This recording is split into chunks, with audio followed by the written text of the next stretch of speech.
그러니까 단기적으로는 경기 침체에 대한 불안감, 그런 악재로 인해서 크게 하락할 수 있지만 이 큰 위기를 벗어나고 나면 그 뒤에는 큰 상승이 있을 수 있을 거라고 저는 생각하지만 이때는 좀 공포스러울 수밖에 없을 것 같아요. 8월이 좀 관건이 될 것 같습니다. 우리가 할 수 있는 거는 뭐 셋 중에 하나잖아요. 매수할지 매도할지 아니면 아무것도 안 하고 그냥 홀딩을 할지 이 중에 결정을 해야 되는데 뭐 저는 그냥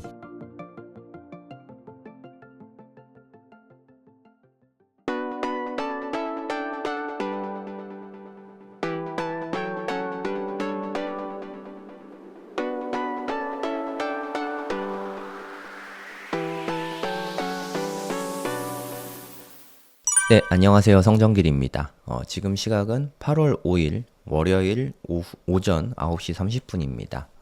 지금 비트코인 분위기가 상당히 안 좋습니다. 너무 많이 안 좋습니다. 사실 트럼프 피격 사건 이후로 그리고 트럼프가 비트코인 컨퍼런스에서 연설한 이후로 분위기가 사실 계속 좋았었죠. 한 7만 달러를 넘어섰다가 그 이후로는 계속 좀 빠지고 있습니다. 진짜 많은 사건들이 있어서 7만 달러에서 무려 5만 7천 달러까지 상당히 가파르게 빠지고 있어요. 대략 한 18% 정도 빠지고 있네요. 아직 뭐 정말 두려운 이유는 요게 끝이 아닐 수 있어서 사실 그게 좀 많이 두렵잖아요. 여기가 바닥이고 이후로는 앞으로 반등만 할 거다. 그러면 아마 두려워하실 분이 아무도 안 계실 것 같은데 앞으로 뭐 어떻게 될지 모르니까 당연히 두려울 수밖에 없죠. 그래서 다들 좀 공포를 많이 느끼고 계신 것 같습니다. 뭐 저 또한 마찬가지고요. 어느 정도 급격하게 상승이 있었으니까 조정이 될 것 같은 예상은 됐죠. 하지만 저는 한 요 정도 범위까지만 빠질 줄 알았어요. 요 정도 수준까지. 그래서 요때 급등하길래 이제 조정 끝났나 보다. 뭐 상승하려나 하고 기대를 하고 있었는데 갑자기 좀 R의 공포라고 하죠. R이 그 리세션의 약자인데 리세션은 경기 침체를 말합니다. 후퇴하는 거죠, 경기가. 그래서 비트코인뿐만 아니라 나스닥도 상당히 급격하게 빠지고 있어요. 18,000을 훌쩍 넘고 있었는데 16,000대 중반까지 좀 많이 빠지고 있습니다. 주말 내내 좀 계속해서 비트코인은 힘이 없죠. 7월 31일에 파월의 연설이 있었잖아요. FOMC 회의가 있었는데 요때에는 모두가 예측했듯이 동결이 나왔습니다. 뭐 이건 당연한 거였으니까. 하지만 이게 동결인 거는 뭐 다들 예측했으니까 그렇다 치고 나중에 이제 고용 지표를 들여다 보니까 실업률이 4.3%가 나왔단 말이죠. 이 4.3% 자체는 실업률이 사실 그렇게 나쁜 수준은 아니거든요. 절대치로 보면. 하지만 12개월 내에 최저치가 워낙에 낮았었거든요. 3.5%까지 낮아져 있다가 이렇게 하면은 최근 3개월 평균을 내면은 4% 정도 되거든요. 그럼 0.5% 이상 높아졌잖아요. 그래서 샤메 법칙이라고 해서 경기 침체가 올 수 있다. 최근에 한 50년 동안 11번의 경기 침체가 있었다고 합니다. 그 중에서 이 샤메 법칙은 10번이 들어맞았대요. 하지만 그 10번 중에서 이렇게 낮은 실업률로 샤메 법칙을 충족된 때는 사실 없었거든요. 거의 뭐 완전 고용에 가까운 상태에서 조금 높아진 건데 이게 고용이 정상화된 거냐 아니면 샤메 법칙에 의해서 경기 침체가 오냐 이 부분에 대해서는 이코노미스트들끼리도 좀 의견이 분분합니다. 뭐 제가 그걸 알 순 없는데 그런 의견들이 있다, 대치하고 있다. 여러분들이 판단을 하셔야 됩니다. 물론 저는 뭐 경기 침체가 올 수도 있겠지만 지금 당장 사실 올 것 같진 않아요.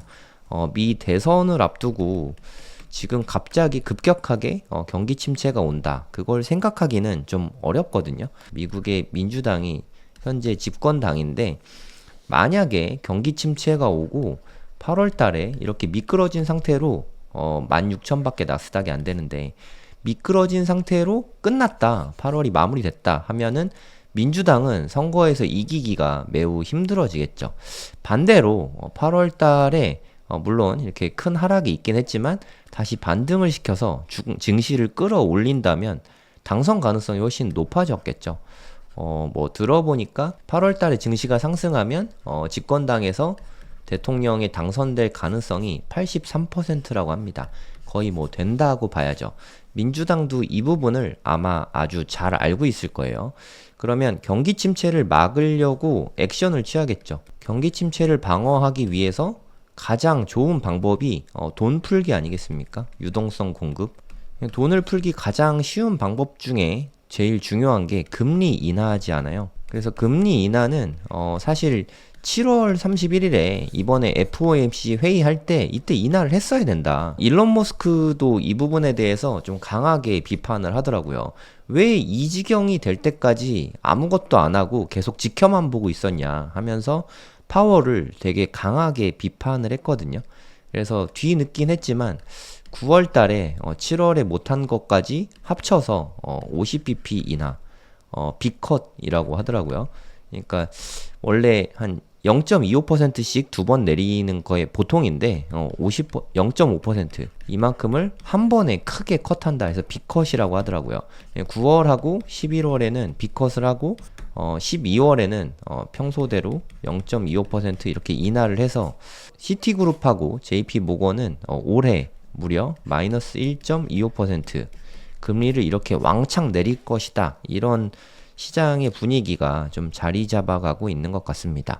그럼 이렇게 크게 내리게 되면 비트코인에는 유동성이 풍부해지니까 그거는 뭐 호재일 수 있죠. 하지만 지금 현 상태를 보면 방금 전에 56K를 찍었습니다. 57,000마저도 깨지고 이제 56,000에 다가섰어요. 56,000대까지는 안 빠지길 개인적으로 바라곤 있었는데 요 저점은 한 번 더 깨긴 할 것 같았거든요. 네, 지금 뭐 급격하게 떨어지고 있으니까 차트 먼저 잠깐 좀 보고 이야기 계속 할게요. 보시면 요때 좀 많이 RSI가 내려와 있죠. 가격은 더 많이 빠졌는데 RSI도 역시 많이 빠졌잖아요. 요럴 때는 보통 한 번 더 빠지더라고요. 하지만 1시간봉입니다. 1시간봉으로 봤을 때 이번에 한 번 더 빠지면서 RSI는 오히려 높아졌죠. 이러면 다이버전스가 걸릴 수 있긴 합니다.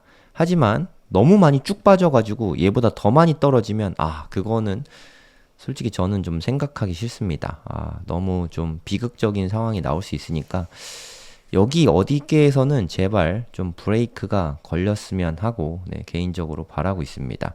현재 56,600까지 빠졌고 업비트 가격도 8천만 원이 깨질락 말락 하고 있어요. 지금은 김프가 방어하고 있는 것 같고 8천만 원이 곧 있으면 깨질 가능성이 높아 보입니다. 지금 한 8천만 원 정도에서 왔다 갔다 하고 있거든요. 바이낸스 가격은 56,000달러에서 왔다 갔다 하고 있고 좀 분위기는 사실 되게 안 좋죠.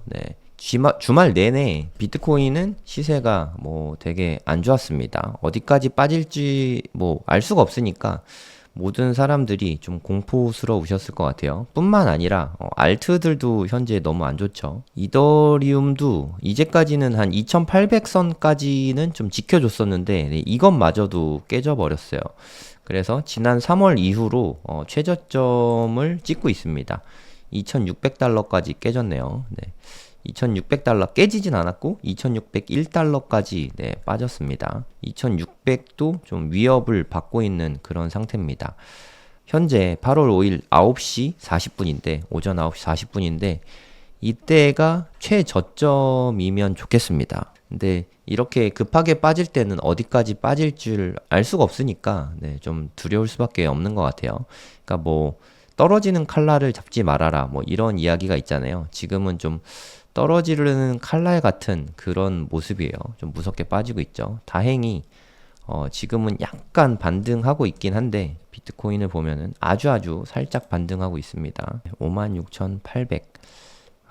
56K가 그동안 그래도 57K 정도는 지켜줬었거든요. 다시 재차 좀 빠지고 있는데 그래프를 보면 정말 너무 두렵게 빠지고 있습니다. 뭐 확인해 보시면 여기서부터 계속 계단식 하락이 이루어지고 있거든요. 이렇게 반등 없이 계단식으로 하락하는 게 사실 제일 무섭거든요. 요때 한번 반등이 있었는데 이때 반등이 되게 빠르게 나와서 이제 여기서 마무리 되나 하고 좀 기대를 하고 있었는데 주말에 아래 공포가 들이우면서 좀 분위기가 상당히 나쁘게 반전되고 있습니다. 이 부분은 좀 아쉽죠. 그럼 연준에서 돈을 푼다고 하는데 그 부분 좀 살펴볼게요. 이게 미국의 M2 통화량이거든요. 2022년부터 빅스텝이 좀 크게 나왔죠. 뭐 자이언트 스텝도 하고 금리를 급격하게 높이면서 테이퍼링을 세게 했잖아요. 이때 가장 시중에 돈이 많이 풀렸을 때가 21 이게 뭐 트릴리언 달러거든요. 조단입니다. 21.74조 달러거든요. 네, 어마어마하죠. 하여튼 21.74T 네, 이만큼이 최대였고 그 뒤부터는 네, 점차 이렇게 통화량이 줄어드는 걸 볼 수 있습니다. 꽤 많이 줄어들었어요. 21.7까지 갔던 녀석이 20까지 이렇게 줄어들었었죠. 그리고 최근에 보면은 이게 수치가 다시 높아지고 있는 걸 볼 수 있습니다. 올해 한 2, 3월을 기점으로 해서 그 이후로는 계속 좀 높아지고 있는데 이 높아지는 추이가 점차 빨라지고 있는 게 보이실 겁니다. 지금은 7월 23일 날 6월 거 발표한 거 보니까 21 트릴리언 달러가 넘어갔죠. 네. 이제 앞으로 계속 더 높아지지 않을까 하는 생각이 들거든요. 앞으로 이제 돈 풀기가 시작이 되면 이제 M2 통화량이 공급이 어마어마해지겠죠. 다시 코로나 때 다들 기억하실 텐데 그때 돈을 엄청 갑자기 급격하게 막 풀었잖아요. 다들 아시겠지만 그때가 비트코인 시세가 가장 세게 분출했을 때입니다. 지금 현재는 네, 미국 금리가 최대 5.5%인데 올해 만약에 9월 달에 0.5% 인하하면 5.0까지 떨어지고요. 그리고 11월 달에 또 0.5%를 빼면은 4.5%까지 빠지고요. 그 다음에 또 12월에 금리 인하를 하면은 4.25%까지 빠지겠죠. 아주 급격하게 금리 인하가 있을 것 같아요. 이럴 가능성이 꽤 높아지고 있습니다. 처음엔 이렇게 세게 한다고 이런 생각을 했었는데 생각보다 고용에 대해서 실업률이 높아진 거에 대해서 리세션 공포를 시장이 좀 세게 느끼고 있는 것 같아요. 선제적으로 증시 안정화를 위해서라도 빨리빨리 금리를 낮춰주지 않을까 뭐 이런 생각을 하게 됩니다. 그러면 지금 비트코인이 7만 갔다가 지금 현재 한 56K까지 빠졌는데 뭐 더 빠질 수도 있겠죠. 지금이 최저점은 아닐 수 있으니까 안심하기는 당연히 이르고요. 앞으로 어떻게 될지는 잘 모르겠어요. 좀 더 빠질 수 있다고 생각하고요. 그리고 다시 상승을 하면 이렇게 돈 풀기를 하게 되면 아무래도 비트코인의 호재일 거라고 저는 생각을 하거든요. 다만 진짜 리세션이 발생하고 경기 침체가 왔다. 이러면 단기적으로 훨씬 더 크게 빠질 가능성은 있어요. 저는 그 가능성 높게 보고 있진 않는데 뭐 그건 우리가 알 수가 없으니까 경기 침체가 오면 단기적으로 비트코인 같은 위험 자산은 한 번에 크게 빠질 수 있거든요. 요런 공포가 좀 남아있긴 한 것 같습니다. 아직은 저는 뭐 상승을 보고 일종의 베팅의 영역이죠. 네, 저는 상승을 바라보고 투자를 하고 있는데 여러분들도 나름의 판단을 내리셔야 할 때인 것 같아요. 그냥 저는 솔직히 그냥 이 또한 지나갈 거라고 생각하고 그냥 신경 안 쓰고 있으려고 네, 그렇게 생각하는 중입니다. 자꾸 이렇게 들여다보고 생각하고 하면 무서우니까 네, 차라리 이 부분에 대해 생각을 하지 말아야겠다. 그 편이 좀 마음이 편한 것 같아요. 경기 침체가 사실 그렇게 자주 오진 않잖아요. 그래서 그게 지금이냐 그 부분에 대해서는 좀 쉽진 않을 것 같다는 생각을 개인적으로는 하고 있거든요. 하필 지금이냐. 많은 사람들이 또 예측을 하고 있잖아요. 이렇게 실업률이 높게 나오면 경기 침체가 온다. 근데 경기 침체는 항상 이렇게 갑자기 오고 의외의 변수에서 나오게 되거든요. 그래서 아직은 뭐 전조 증상일 뿐이고 진짜 올 수도 있고 안 올 수도 있으니까 이 부분을 생각하는 건 참 지금 현재로서는 너무 어려운 부분인 것 같아요. 그래서 저는 뭐 일단은 비트코인을 믿고 가려고 하고 있습니다. 샤메 법칙인데요. 중앙일보에서 차트가 예쁘게 그려졌길래 좀 가지고 왔습니다. 샤메 법칙, 경기 침체 지표 이렇게 써 있죠. 0.5%를 넘으면 경기 침체 지표라고 보고 있거든요. 미국 실업률이 최근 3개월 이동 평균, 그러니까 지금 거는 5월, 6월, 7월 이렇게 3개월치라고 보시면 될 것 같은데 이게 3개월치가 가장 최저점 대비해서 0.53% 높다. 샴의 법칙이 일단 트리거는 발동은 됐다. 트리거드라고 하던데 샴 박사가. 그래서 일단은 발동이 됐을 가능성도 꽤 있습니다. 사실 절대적인 숫자는 진짜 높지 않거든요. 4.3%. 이 정도로 경기 침체가 올 수도 있는 건지 뭐 사실 저는 잘 모르겠지만 뭐 그거는 전문가의 영역이죠. 이 정도로 진짜 되게 낮은 수준이거든요. 그냥 완전 고용이 아니다. 그 정도 수준인데 이만큼으로도 경기 침체가 올 수 있는가 하는 의문점은 사실 뭐 저도 있습니다. 근데 그것까지는 뭐 제가 알긴 어려우니까 여러분이 판단해 보셔야 됩니다. 네. 아까 제가 말씀드렸지만 최근 한 50년 동안 경기 침체 11번 중에 10번의 샴의 법칙이 발동이 됐다고 합니다. 아까 제가 보여드렸던 그 0.5%? 네, 요게 높아진 게 나오긴 했는데 근데 이게 절대치로 봐서는 4.3%라는 실업률이 그렇게 치명적인 수준은 아니거든요. 그래서 전문가들 사이에서도 좀 의견이 분분합니다. 이 부분은 좀 어려운 부분인 것 같아요. 그러면 이제 경기 침체가 올 수 있으니까 유동성을 공급해주겠다. 뭐 요거는 우리가 예측할 수 있는 부분이잖아요. 페드와치, 그러니까 미팅 후에 7월 말에 파월 연설 있고 FOMC 회의 있었잖아요. 그 이후에 50bp 인하할 거라는 의견이 되게 커졌죠. 얘는 마이너스 25bp. 그러니까 여기가 30.5, 여기가 69.5, 둘이 합치면 100%잖아요. 그러니까 금리 인하는 거의 이제 예정된 수순인 것 같아요. 금리 인하는 좀 확실한 거고 조금 내리냐? 많이 내리냐? 이 차이인 것 같습니다. 많이 내린다면 비트코인의 뭐 호재가 될 수 있죠. 네.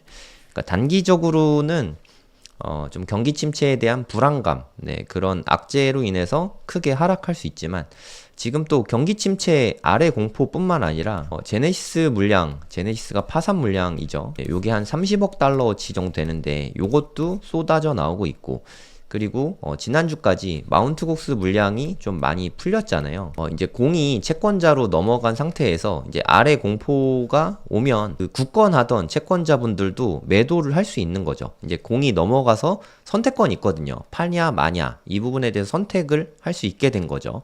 그러면 이렇게 비트코인 가격이 떨어질 때 이만큼이라도 건져야지. 이분들은 되게 상당히 큰 수익 중일 거거든요. 아마도. 그럼 수익 중이니까 지금이라도 익절해야지. 이런 생각을 하고 매도세가 강하게 나오는 것 같아요. 이 큰 위기를 벗어나고 나면 그 뒤에는 큰 상승이 있을 수 있을 거라고 저는 생각하지만 이때는 네, 좀 공포스러울 수밖에 없을 것 같아요. 8월이 좀 관건이 될 것 같습니다. 그래도 8월 말 정도부터는 9월 18일 날 FOMC 회의에서 이제 금리를 컷할 가능성이 높으니까 그 기대감으로 오를 수는 있는데 지금이 좀 분수령이 될 것 같아요. 지금 어디까지 빠지고 잘 버틸 수 있냐, 요게 좀 핵심인 것 같습니다. 오히려 이럴 때는 좀 시장을 안 쳐다보고 관심을 끄고 있는 게 정신건강에는 더 좋은 것 같아요. 공포가 오면은 팔아버리고 싶다 이런 충동이 좀 많이 느껴질 때가 있더라고요. 네, 그래서 좀 너무 여기 보면서 스트레스를 안 받는 게 맞지 않을까 하는 생각이 듭니다. 50bp 인하, 파월이 50bp 인하는 없다고 했거든요. 파월이 요즘 들어서는 좀 파월이 좀 미운 것 같아요. 그냥 7월에 그냥 동결보다는 선제적으로 한 번쯤 내렸으면 어땠나, 다들 그 원망을 하고 있는 것 같습니다. 그리고 50bp 인하 가능성은 어떻게 생각하냐 했더니 없다고 했어요. 없다고. 근데 가능성이 없다고 했지만 이런 분위기에서는 안 할 수 없게 된 그런 느낌입니다. 파월이 예전에 인플레이션은 없다 뭐 이런 이야기 하다가 금리 인상 늦어가지고 이 위기를 또 초래했었잖아요. 2022년에. 이번에도 좀 늑장 부리다가 좀 경기 침체의 공포를 맞게 됐는데 좀 한 박자씩 느린 것 같아요. 선제적으로 대응을 해줬으면 하는 바람이 좀 생기네요. 많은 분들이 궁금해하실 미국 대선입니다. 네. 암호화폐 투자하시는 분들은 대부분 트럼프를 응원하실 것 같고, 요즘에 민주당에서 해리스 후보로, 단일 후보로 좀 압축이 되면서 좀 블루웨이브다 하면서 좀 민주당 쪽에 강세가 좀 나타나고 있는 분위기거든요. 지금 현재로는 트럼프보다 해리스가 1% 정도 이기고 있다. 이런 설문조사가 좀 많이 나오고 있어요. 근데 1% 이기고 있다는 거는 오차범위라는 뜻이거든요. 근데 이 오차범위 이내에 민주당이 승리로 올라온 것도 저는 정말 놀라운 변화라고 생각합니다. 트럼프랑 바이든이랑 대결할 때에는 격차가 꽤 컸거든요. 한 7%인가? 되게 큰 퍼센트 차이였는데 해리스가 되면서 이제 박빙 승부까지 다가온 것 같아요. 뭐 제가 정치는 뭐 전혀 모르니까 누가 당선될지는 모르겠지만 지금 요즘에 해리스 후보의 행보가 나쁘진 않습니다. 암호화폐 업계 CEO들이나 아니면 민주당 캠프 내에서 암호화폐 업계에 대해서 이해도가 높으신 분들하고 해리스가 좀 회담을 갖게 될 것 같아요. 이번 주에 뭔가 회담을 하고 암호화폐 정책 같은 거를 내놓게 되지 않을까 이런 생각이 듭니다.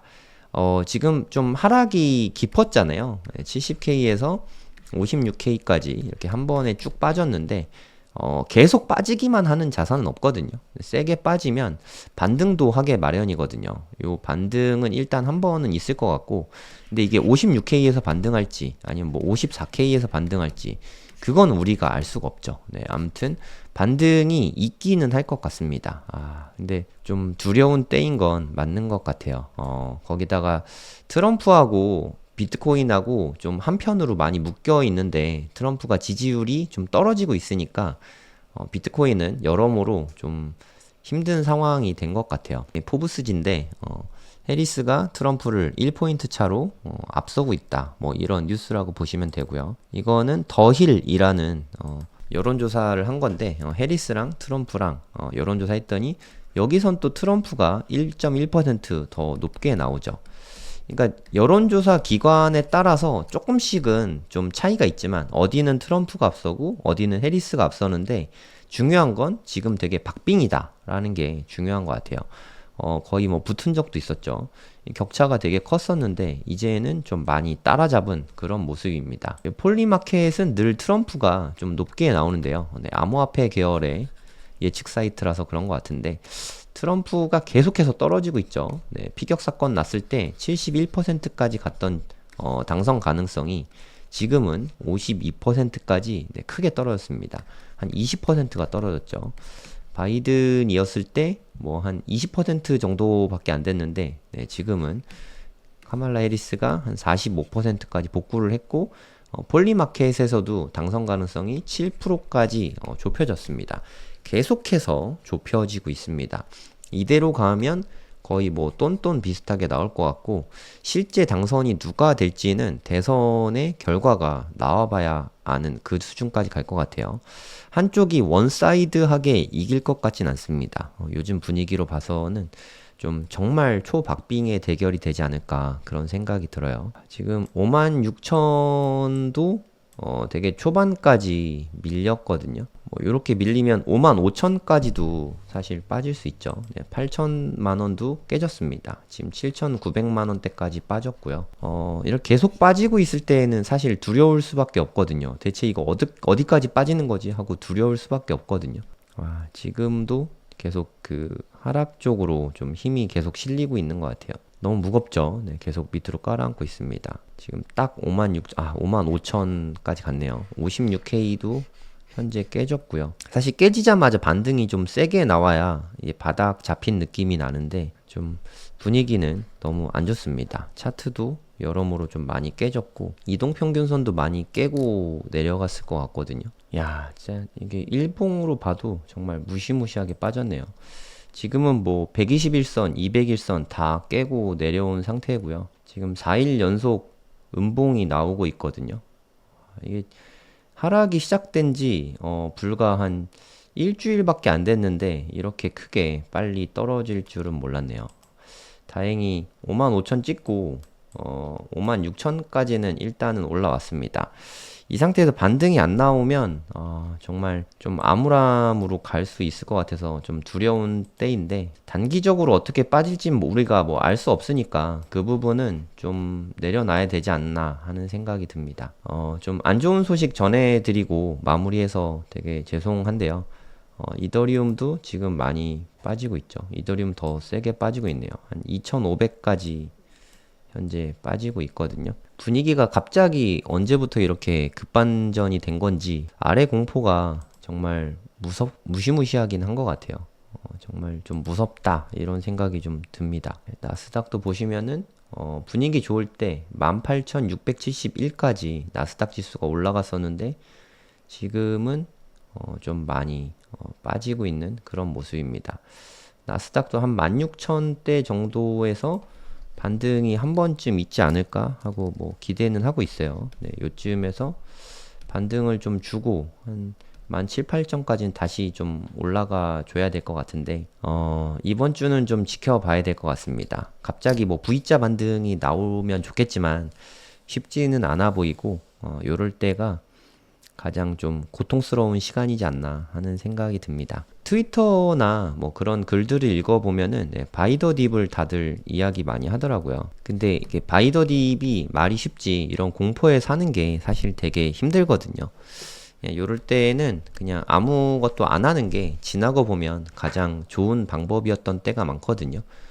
이게 56,000까지 이렇게 빠진 게 벌써 세 번째거든요. 3월달 이후로 세 번째인데 가장 빠르게 빠진 게 아닌가 하는 생각이 듭니다. 한 5월달에 5월 1일이었죠. 네, 노동자 빔이라고 해서 이때 56,000달러 갔었고, 그리고 마운트곡스 그 물량 처음 나올 때 독일 물량이랑 같이 나왔죠. 이때 7월 5일날 이때는 더 많이 빠졌어요. 53,000까지 이때 빠졌고, 오늘은 55,000까지 이렇게 빠졌네요.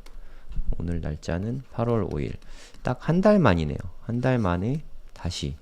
진짜 이게 기쁨과 슬픔을 단기에 한 달에 뭐 상승의 기쁨과 하락의 아픔을 동시에 안겨주고 있네요.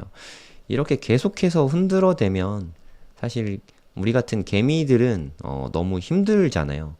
이때 좀 비트코인 시장을 많이 떠나게 될 것 같습니다. 이게 떠나고 나면 그 다음엔 진짜 찐 반등이 나오지 않을까, 뭐 개인적으로는 기대를 하고 있는데 좀 지켜봐야 될 것 같아요. 이런 시간이 계속 길어지면, 시간 조정이 되게 길었잖아요. 여기가 3월 14일이었는데 벌써 일주일만 더 있으면 5개월째거든요. 5개월 5개월째 조정, 이게 진짜 정말 힘들 수밖에 없잖아요. 가격 조정이야 뭐 그냥 버틴다 치지만 오랜 시간 버티는 거는 정말 너무 힘들거든요. 네. 코인 투자하시는 분들, 특히 비트코인 홀더분들 다들 힘내시고 좀 비트코인에 대한 희망 잃지 말고 좀 오래오래 장기 보유하시기 바랍니다. 네, 저도 역시 오래오래 장기 보유할 생각입니다. 지금 비트코인 도미넌스는 지금 최고치를 갱신했어요. 네, 최고치를 완전 갱신해서 57%를 요때 잠깐 찍었었는데 57.03%, 지금은 뭐 편안하게 57.2%까지 올라갔습니다. 계속 또 올라가고 있죠. 이게 이더리움이 더 많이 빠져서 그렇거든요. 그러니까 사실 비트코인 도미넌스는 비트코인이랑 이더리움의 움직임에 많이 좌우되거든요. 그러니까 이더리움이 알트에서 차지하는 시총 비중이 워낙 크기 때문에 이더리움이 빠지면 도미넌스가 올라가게 되는데, 이대로 가면은 60% 근처까지는 갈 수도 있을 것 같습니다. 근데 이게 알트가 빠져서 올라가는 건 별로 좋은 게 아니죠. 비트가 큰 상승, 빅 상승이 나오면서 60%를 찍어야 하잖아요. 이제 알트들은 좀 많이 떨어져 있는 상태, 요런 상태에서 비트코인의 큰 상승이 한번 나와주면, 그러니까 뭐 지금 55K인데 70K까지 빠르게 올라가주면 60%도 찍을 수 있을 것 같습니다. 그러면 우리가 기대하는 불장이 올 수도 있는 거죠. 비트코인 도미넌스 측면에서만 보면. 뭐 근데 우리 좀 냉정하게 생각을 해서 팩트만 보면 될 것 같습니다. 팩트만 좀 객관적으로 경기 침체, 결국엔 여기에 달려 있다고 생각하거든요. 뭐 제네시스 물량 털어내거나 뭐 마운트곡스 물량 털어내거나 뭐 이거는 사실 다 단기적인 이슈잖아요. 수급 문제이고 시간이 뭐 한 달만 지나도 다 해결될 문제라고 생각이 됩니다. 하지만 경기 침체가 온다면 이때는 정말 크게 빠질 수 있으니까 2020년 3월에 코로나 때 정말 비트코인이 어마어마하게 빠졌죠. 60% 이상 하락이 있었거든요. 이 좀 두려움을 이미 우리가 겪어봤단 말이에요. 그래서 경기 침체가 오면 이거는 좀 끔찍한 일이 될 것 같고, 근데 경기 침체가 지금 현 시점에서 오겠냐? 물론 샤메 법칙 이외에 다른 징조는 지금은 특별히 보이진 않는데 뭐 제가 모르는 무언가가 있을 수는 있겠죠. 사실 그게 가장 두려운 거거든요. 우리가 모르는 무언가가 있는 거 아닐까? FUD라고 하잖아요. FUD. 뭐 fear, uncertainty, doubt 뭐 이런 거 다 모르니까 두려운 거잖아요. 모름에 대한 두려움. 이런 것 때문에 지금 좀 큰 폭으로 빠지고 있는데 55K. 이게 순식간에 뭐 2, 3일 만에 이렇게 빠졌거든요. 근데 잘 모르겠습니다. 제가 느끼기에는 좀 과도하게 공포스러워하고 있는 거 아닌가. 뭐 저는 개인적으로 그런 생각이 들거든요. 대체 뭐 이게 그렇게까지 두려운 일인가? 뭐 제 개인적으로는 그런 생각이 드는데 뭐 제가 모르는 무언가가 있을 수 있겠죠. 또 경기 침체를 가만히 두고 보진 않겠죠, 모두가. 그러면 어쨌든 연준에서는 금리 인하를 하게 되겠죠. 네, 그러면 돈을 막 풀게 되겠죠. 돈을 풀다는 얘기는 달러 인덱스가 DXY가 뭐 급격하게 떨어진다는 이야기겠죠. 달러 인덱스가 급격하게 떨어지면 금값도 많이 오르고 뭐 원유값도 오를 거고 비트코인은 더 많이 오르고 이런 일이 아마도 생기게 될 것 같은데 이거는 비트코인에 좋은 거잖아요. 그러니까 한번 일단 두드려 맞을 수도 있겠지만 중장기적으로 보면 어찌됐든 미국이 할 수 있는 거는 돈 찍어내는 거밖에 없거든요. 얘네들이 할 수 있는 거는 돈 찍어내는 거는 비트코인이 방어를 하는 거죠. 네, 우리가 비트코인에 투자를 한다기보다는 끊임없이 찍어내는 달러에 대비해서 비트코인을 사서 방어를 한다. 이렇게 보는 게 합리적인 것 같습니다. 비트코인 가치가 상승한다기보다는 어떻게 보면 달러가 떨어지는 거죠. 그런 면에서 비트코인보다 투자하기 더 적합한 자산이 그렇게 많지는 않다고 생각하거든요. 여러분들도 중요한 시점이니까 한번 잘 생각하셔서 결정을 내리시기 바랍니다. 비트코인 도미넌스는 계속해서 높아지고 있네요.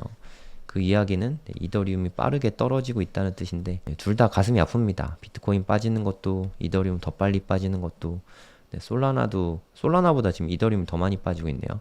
제네시스 물량에 솔라나는 없거든요. 그래서 비트코인하고 이더리움이 좀 하락을 많이 맞게 되고 있는 것 같습니다. 제네시스가 거의 뭐 비트코인 20억 달러어치, 이더리움 10억 달러어치를 뭐 매도 채권자에게 넘겼죠. 그들이 좀 매도를 하고 있는 것 같고 55K 초반까지 현재 빠졌네요. 얼마나 더 빠질지 뭐 우리가 알 수 없고 좀 감내해야 하는 입장인데 이럴 때는 좀 투자자로서 참 아무것도 할 수 있는 게 없다는 게 좀 아쉽습니다. 우리가 할 수 있는 거는 뭐 셋 중에 하나잖아요. 더 가져갈지, 바이더 딥이라는 매수를 할지, 아니면 그냥 손절을 할지, 아니면 혹은 익절을 할지, 매수할지 매도할지, 아니면 아무것도 안 하고 그냥 홀딩을 할지 이 중에 결정을 해야 되는데 뭐 저는 그냥 아무것도 안 하고 가져가는 쪽으로 저는 포지션을 생각하고 있고요. 그냥 가져가고 있습니다. 여러분들도 잘 판단해서 결정하시기 바랍니다. 오늘 제가 준비한 영상은 여기까지고요. 다들 힘내시기 바랍니다. 안녕히 계세요. 부자가 되려면 이 세 가지가 다 중요한데 결국에는 공부로 귀결된다고 생각합니다. 비트코인이 대체 어떤 쓸모가 있는지, 비트코인이 진짜 돈은 되는지, 그리고 투자의 기본 원리부터 시작해서 알트코인은 어떤 방법으로 고르고 어떤 방법으로 투자를 해야 되는지 이런 부분도 당연히 알려드리고요. 차트 공부도 저는 코인 공부에 있어서 핵심 중에 하나라고 생각해요. 기본적으로 꼭 해야 되는 거라고 생각하고요. 언제 들어갈지 아니면 뭐 언제 수익 실현할지 이런 거를 지표를 따져보는 거죠.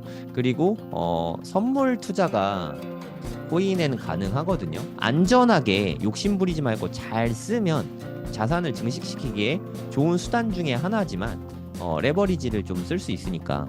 하지만 과도한 레버리지를 쓰고 잦은 거래를 하면 순식간에 불이 날 수 있다. 그래서 기왕 할 거라면 좀 잘 배우고 판단을 해볼 수 있죠. 앞으로 있을 5년이 우리 인생에 아주 좋은 기회가 될 수 있을 거라는 생각이 들어서 제가 가이드 해드린 대로 5년 동안 그렇게 투자를 하시면 앞으로의 인생에 큰 기회를 잡을 수 있지 않을까, 저는 그렇게 보고 있습니다. 제가 생각하기에 대한민국에서 이렇게 하나하나 알려주는 강의는 아마 아예 없을 거예요. 저도 그런 강의를 원했었는데 제가 2021년부터 코인 투자를 처음 시작했는데 저는 이렇게 알려주는 사람도 없고 강의도 없어서 삽질도 되게 많이 하고 손해도 사실 좀 많이 보고 했는데, 제가 겪은 시행착오와 그때 답답함을 제가 누구보다 잘 알기 때문에 누구나 이해할 수 있게 쉽게 다 알려드릴 겁니다. 처음부터 기초부터 차근차근 공부하실 분은 코인센기초 10기에서 함께 공부하시면 좋을 것 같습니다.